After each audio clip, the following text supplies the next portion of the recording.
Hey guys, thank you for tuning into The Remote Traveler. I'm Connor. And I'm Christelle. And today we're going to be talking a little bit about how you can be a digital nomad in Beirut, Lebanon. So at this point, you've probably heard of people, operating out of Bali or let's say parts of Colombia. Colombia, Medellin, parts of Mexico, maybe like Tulum. We've seen the digital nomad groups popping up all over the world, but I think it's probably less likely you've heard of people operating out of Beirut, Lebanon. So we kind of want to explain how that can be done, right? So I've been in and out of Lebanon for the better part of 3 years, right? Through protests, the blast, economic crises, and everything the Lebanese have endured. I am an SEO writer, a content writer, and Connor is an SEO strategist and a content strategist too.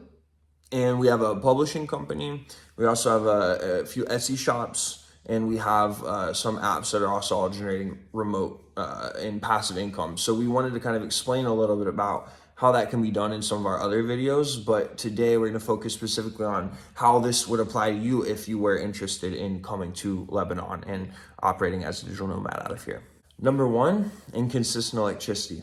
And that's a huge problem, and it's a serious one because unfortunately, you might find yourself not having power for 10, 12 hours per day. So it's important for you to make sure that you have all your devices charged whenever the power is on. One, if you have a meeting, you can go to a coffee shop, or you can find a cheap hotel that has power. But at the same time, a lot of people have generators, like a backup electricity, so you have to deal with that as well. So power is an issue, but there are solutions. And you can go to co-working places like Beirut Digital District as well.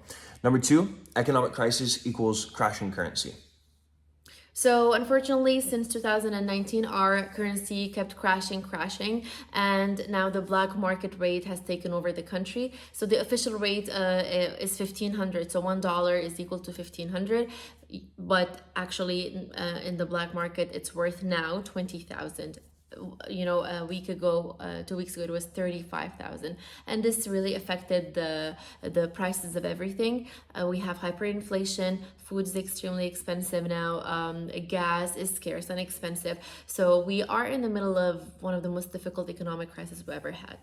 Number three, Lebanon is expensive in some ways, as she mentioned, and very cheap in others. So a lot of it depends on your circumstances. So we'll kind of break that down. She'll explain what the monthly expenses might look like for you if you were to come here. So basically, if you are getting paid in the Lebanese currency, it's going to be very hard for you to make ends meet. But if you are earning dollars, then you would find the country fairly priced. That's why it's very important for you to make sure that you always have cash with you. And of course, other than the local currency, you need to have dollars, so that you're able to exchange. So for example, you can rent a place for $300 per month. It used to be 600, but because of the currency crash, prices, if you're paying in dollars, prices will be better for you if you want. So if you are a family of four, if you are earning $2,000 per month, in dollars, you would be able to, live a decent life, a good life. Number four, driving in Lebanon. Okay, so let's have Connor explain more about that. Yeah. So if you can drive in Lebanon, you can drive anywhere in the world. You can order taxis here. There's, Uber does work, but what Christelle has found is the best service for us is Bolt. Tends to be very reliable, very fast. Yes. Number five, cell coverage can be a bit tricky. It's very important for you as a digital nomad to make sure that you buy a SIM card, and the prices are cheap, and you can have 4G. You can decide how big you want your bundle to be. So for example, for 200,000 Lebanese, you can have 70 GB internet, 4G, and that's more than enough for you to work, to watch Netflix or whatever you need. So that's good. Yeah. And now number six is thinking about prioritizing health and wellness here. So the funny thing about it is the food, as we mentioned, can be delicious, right? And there are plenty of healthy options, especially as you get to Beirut. Like we love Green Junkie. We love a lot of these different restaurants around here. And it's great because you can order for pretty cheap using apps like Toters. But just understand that if you're coming from the States, like you really have to prioritize your exercise here because as we mentioned, like transportation can be complicated, gas can be expensive. So you need to know that there's not just like basketball courts, soccer fields everywhere that are free and easily accessible. So you have to prioritize that. Going to the gym will cost you about $40 a month. In our case, it does at least. So you definitely are probably going to want to get a gym membership. As far as diet, understand that it may be more carb heavy than you're expecting. So you need to very much prioritize eating like your clean protein, your vegetables, all of that. If that's your goal, is to be a fit digital nomad. Now, the Lebanese cuisine is very delicious, and we have everything. We have international cuisine, healthy options, keto diet, gluten-free, everything that you need. If you want to have a clean, healthy diet, you're able to do that here. Yeah. Now, number 7 is thinking about work-life balance here. So the Lebanese nightlife, I can tell you as an outsider coming here, definitely lives up to the hype. Whether you're going to, someplace in near Beirut, or you're even going to Brumana during the summertime and experiencing, the breeze blowing through the pines and seeing just the nightlife in that way. Like, all over Lebanon, the nightlife is incredible. And in each area has a different kind of vibe and a different kind of feeling to it, whether you're in Marmahail or wherever, right?